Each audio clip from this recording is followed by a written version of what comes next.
Somewhere in Orlando, Florida, a security camera captured the last confirmed image connected to a missing woman. It shows a person walking away from a parked car. That's it.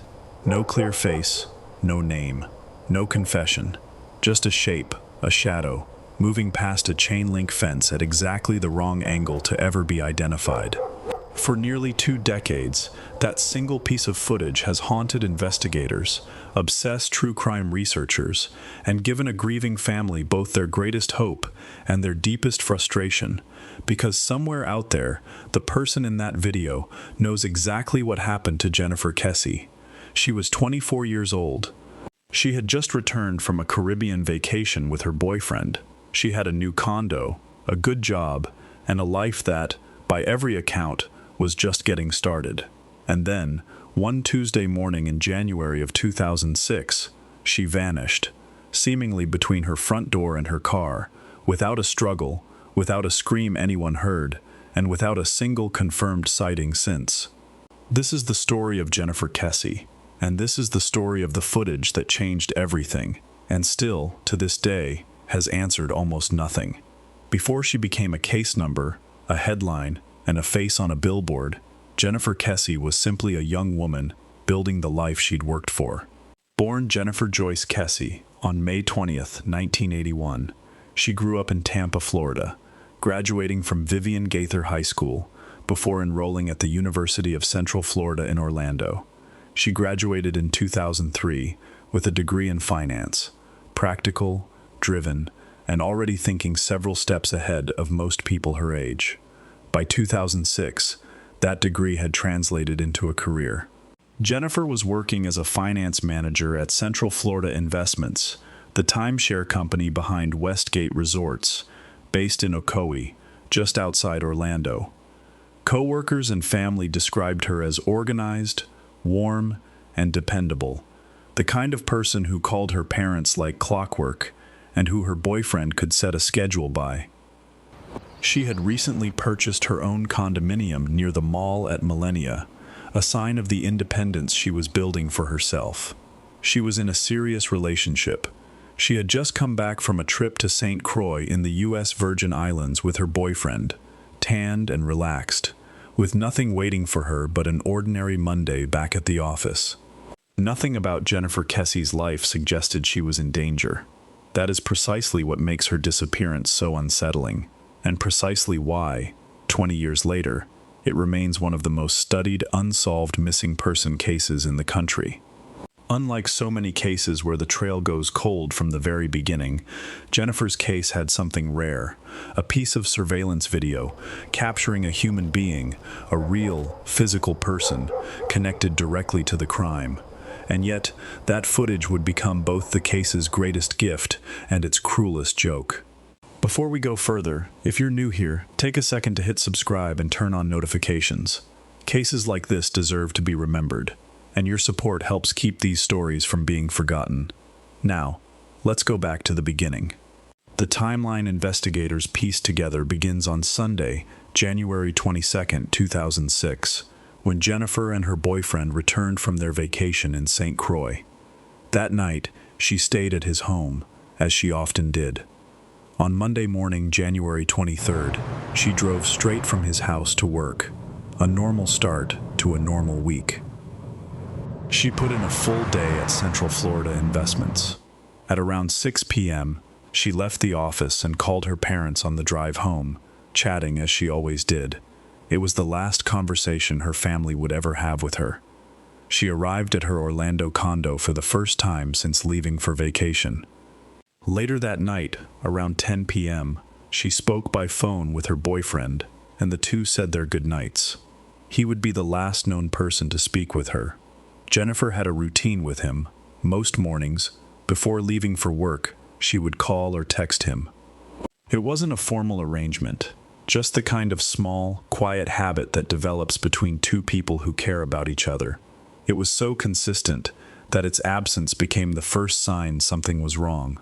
On the morning of Tuesday, January 24th, that call never came. Investigators later reconstructed what likely happened inside her condo that morning using physical evidence: a wet towel, and an outfit laid out that didn't match what she was believed to have been wearing.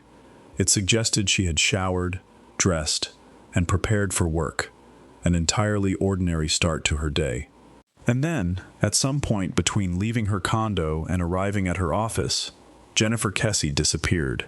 Between roughly 8 o'clock and 9 a.m., Jennifer's boyfriend tried calling her, expecting to hear from her as usual. The call went straight to voicemail. He assumed she might be in an early meeting she'd mentioned and thought little more of it, for the moment. At the office, Jennifer's absence was immediately out of character. This was a woman known for her reliability, and a no-call, no-show simply wasn't something she did. By around 11 a.m., her employer, alarmed, contacted her parents directly. Her parents, Drew and Joyce Kesse, were roughly 2 hours away in Tampa. They immediately began the drive to Orlando.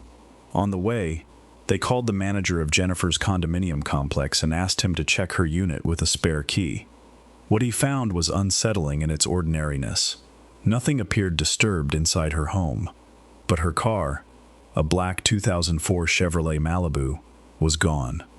Meanwhile, at almost the exact same hour her family was racing toward Orlando, something else was happening less than a mile and a half away. Something no one would discover for 2 more agonizing days.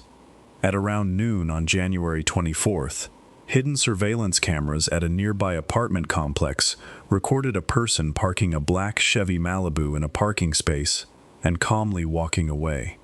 It was Jennifer's car, but at that moment nobody knew the footage existed. Nobody knew to look for it. The car, and the answers it might have offered, would sit in that parking lot for 2 more days, unnoticed, while Jennifer's family searched in agony for any sign of her. By mid-afternoon, around 3 p.m., Jennifer's parents and brother arrived at her condo. They found the same signs the property manager had described, a home that looked lived in that morning, with no evidence of forced entry or struggle. They called the police. Because Jennifer was a legal adult with no immediate evidence of foul play, initial police response treated her as a possible voluntary missing person, a designation that would later draw criticism, as it may have cost precious hours in a case where time was everything. By evening, friends and family were already blanketing the area with flyers bearing her photograph. Search parties assembled, on foot, on horseback, by boat, helicopter, car, and ATV. Combing the area around her condominium complex for any trace of her, she was nowhere to be found. For 2 days, Jennifer Kesse's car sat parked and unnoticed at an apartment complex roughly a mile from her own home. Close enough that whoever left it there could have walked back easily, but far enough that it wasn't an obvious place to search. The break came almost by accident. On the morning of Thursday, January 26, at around 8:10 a.m., a tenant at that apartment complex saw news coverage of Jennifer's disappearance and recognized the car that had been sitting outside their building for days. They contacted police. Officers confirmed it. The black Chevy Malibu was Jennifer's. It was photographed, processed, and taken in for forensic examination. What investigators found inside told a strange and frustrating story. There was no sign of a violent struggle in the vehicle itself. Valuables remained inside, enough to rule out a simple robbery as a motive. But several of Jennifer's personal items were missing entirely. Her cell phone, her iPod, her keys, her driver's license, her purse, her briefcase, and even the outfit she had been wearing that morning. Forensic examiners found only a latent fingerprint and a small trace of DNA. Evidence so minimal that investigators concluded the vehicle had likely been deliberately wiped down. This was not a car left behind in a panic. This looked, to investigators, like an act of calculation. A police search dog was brought in and picked up a scent trail leading from the abandoned car back toward Jennifer's own condominium complex, raising the unsettling possibility that whoever left the car may have doubled back on foot toward where Jennifer had lived. No further physical evidence was recovered along that route. Her cell phone was never able to be pinged. Its power appeared to have been shut off. Her bank card was never used again. But investigators had one more resource to lean on, one that would come to define the entire case. The apartment complex where the car was abandoned had hidden surveillance cameras covering its parking lot. If this story has you on the edge of your seat, make sure to like this video and share it with someone who loves a good mystery. It genuinely helps this case, and cases like it, reach more people. Now, here's the footage that changed everything. When detectives reviewed the surveillance recordings from the apartment complex, they found something they hadn't expected. Footage time-stamped at approximately noon on January 24th, the very morning Jennifer vanished, showing an unidentified individual parking her Chevy Malibu and walking away on foot. For a moment, it must have felt like the case was about to break wide open. A person, captured on camera, connected directly to the missing woman's vehicle. But the footage told them almost nothing. The cameras, while numerous, were positioned at angles that failed to capture a clear view of the person's face. Complicating matters further, a section of chain-link fencing ran directly through the sightline of several of the cameras, effectively obscuring the individual's features at the exact moments that mattered most. None of Jennifer's family or friends who viewed the footage were able to recognize the person. The clothing offered few distinguishing clues. The gait, the build, all frustratingly ambiguous. Investigators pushed for more. The FBI was brought in to analyze the footage and attempt to determine basic physical characteristics of the person seen on camera. Based on their analysis, agents could only estimate that the individual stood somewhere between 5 feet 3 inches and 5 feet 5 inches tall, not even a confirmed determination of gender. In an extraordinary step for a missing person case, NASA's imaging expertise was enlisted to help enhance the video, in hopes that advanced processing might pull additional detail from the grainy frames. Even with that assistance, the person's identity remained elusive. Why does this piece of footage matter so much, even now? Because it is proof, not theory, not speculation, but recorded proof that a real person interacted with Jennifer's vehicle within hours of her disappearance.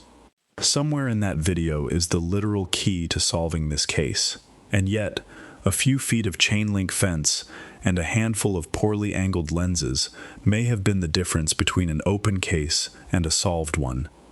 It's the kind of clue that torments investigators precisely because it is so close and so far at the same time.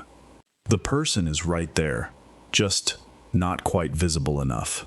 With the physical evidence limited and the CCTV footage inconclusive, investigators and the public have spent nearly 2 decades weighing several possible explanations for what happened to Jennifer Kesse. It's important to stress, none of the following are confirmed facts. They are theories, drawn from the available evidence and investigative statements, each with real limitations. Theory 1. A stranger abduction en route to work. Early in the investigation, detectives believe Jennifer may have been abducted as she walked from her front door to her car that morning. Over time, that theory shifted. Investigators later came to believe she may have left her condo complex safely and been abducted at some point along her drive to work, rather than in her own parking lot. This theory is consistent with the lack of disturbance found inside her home, but it does not explain who intercepted her or how someone gained access to her vehicle without leaving more forensic evidence behind. Theory 2. Someone known to her investigators have, as is standard procedure, examined the people closest to Jennifer. Her boyfriend at the time was questioned extensively and was ultimately eliminated as a suspect. An ex-boyfriend, described as recently upset over their breakup and wanting reconciliation, was also interviewed and cleared. A manager at her workplace, who her own computer records revealed, had expressed romantic interest in her, interest she reportedly declined because she avoided workplace relationships, was interviewed multiple times, and also ruled out. To date, none of the people in Jennifer's inner circle have been publicly named as suspects by investigators. Theory 3. Someone connected to her condominium complex. At the time of her disappearance, Jennifer's condo complex was in the midst of a major construction expansion, employing a number of laborers, some of whom were non-English speaking. Jennifer had reportedly told family members that some of the construction workers had catcalled and harassed her. Due to language barriers at the time, investigators were unable to fully interrogate a number of these workers, and this avenue reportedly produced no confirmed leads, though some involved in the case have continued to view it as an unresolved gap in the original investigation. Theory 4. Human trafficking investigators and Jennifer's family have acknowledged human trafficking as a theory they remain open to, though they have consistently described it as less likely than other explanations, given the circumstances of her disappearance and the total absence of any confirmed sighting of her afterward, alive or otherwise. Each of these theories shares the same fundamental problem. None of them have been proven. 20 years on, no arrest has been made, and no single theory has been confirmed by physical evidence or a confession. The most significant and controversial challenge came years later, not from the crime itself, but from the family's fight to access the investigation's own records. In 2018, Drew and Joyce Kesse made the extraordinary decision to sue the Orlando Police Department for access to the case files. The lawsuit was settled in March 2019, and the family was granted access to roughly 16,000 pages of investigative documents, records that revealed leads the family believes had never been fully pursued. We're about halfway through this story, and if you've made it this far, I'd genuinely appreciate it if you hit subscribe and shared this video. Every share puts Jennifer's case and her family's search in front of someone new. Let's keep going. Jennifer Kesse's case did not fade quietly into a filing cabinet. Over the past 2 decades, it has moved through multiple law enforcement agencies, sparked legislative change, and drawn national media attention again and again. In May 2007, the company Jennifer worked for, led by Westgate Resorts founder David A. Siegel, offered a $1 million reward for information leading to her whereabouts, under the specific condition that she be found alive, with a deadline of July 4th of that year. The reward was never claimed. Separately, a $5,000 reward for information leading to the location of her remains has remained available through Central Florida Creamline. The case's impact reached beyond Jennifer's own story. On May 2, 2008, the Florida House of Representatives unanimously passed Senate Bill 502, known as the Jennifer Kesse and Tiffany Sessions Missing Persons Act, legislation designed to reform how missing persons cases are handled across the state of Florida. In June 2010, at the urging of then Orlando Police Chief Val Demings, the FBI took over the investigation from the Orlando Police Department. The 2018 lawsuit and its 2019 settlement, granting the Kesse family access to 16,000 pages of case documents, marked a significant turning point, allowing the family's own privately assembled investigative team, which Drew Kesse has described as including former Secret Service and FBI agents, to dig into material that had never before been available to them. In December 2022, the case was formally transferred to the Florida Department of Law Enforcement's Cold Case Unit, a move the family described as a meaningful step forward. Then, in May 2025, coinciding with what would have been Jennifer's 44th birthday, the FDLE announced a significant update. Agents had reviewed thousands of pages of documents and interviewed approximately 45 people since taking over the case in 2022. Investigators stated they had identified several persons of interest and that the case was no longer being treated as cold. Notably, the FDLE also indicated that artificial intelligence technology may hold potential for finally identifying the person captured on that decades-old surveillance footage. Just months later, in October 2025, Drew Kesse announced an even more significant development. The FDLE had found DNA evidence within case materials that had not been previously tested, evidence that reportedly contradicts earlier statements suggesting DNA had only been recovered from the vehicle's steering wheel. Drew Kesse stated that the list of persons of interest had been substantially narrowed, and that the family now believes they have a better chance of finding answers than at any point in previous years. Around the same time, Drew Kesse also announced that a documentary television series about Jennifer's case was in production, expected for release in early 2026. On January 24, 2026, the case reached its 20th anniversary. FDL Special Agent in Charge Felipe Williams publicly reaffirmed that agents continue to methodically pursue leads, analyze evidence, and conduct interviews. The Kesse family, for their part, has continued to publicly thank the Feedley's Cold Case Missing Persons Division for the renewed effort, and continues, in their own words, to search for their daughter every single day. To date, all forensic evidence in the case has reportedly been resubmitted for re-examination using modern DNA testing technology, capable of analyzing far more genetic markers than what was available in 2006. Jennifer Kesse remains listed as missing and endangered by the Orlando Police Department, the FBI, the Orange County Sheriff's Office, the FDI, the National Crime Information Center, and Interpol. She remains on the FBI's missing persons list to this day. 20 years is a long time for a mystery to hold public attention. So why does Jennifer Kesse's case still generate headlines, documentaries, and late-night conversations among strangers who never knew her? Part of it is the sheer ordinariness of the setting. This wasn't a remote road or an isolated location. Jennifer disappeared from a well-populated area of a major city on a weekday morning, during the brief window between leaving her home and starting her workday, a window millions of people pass through every single day without a second thought.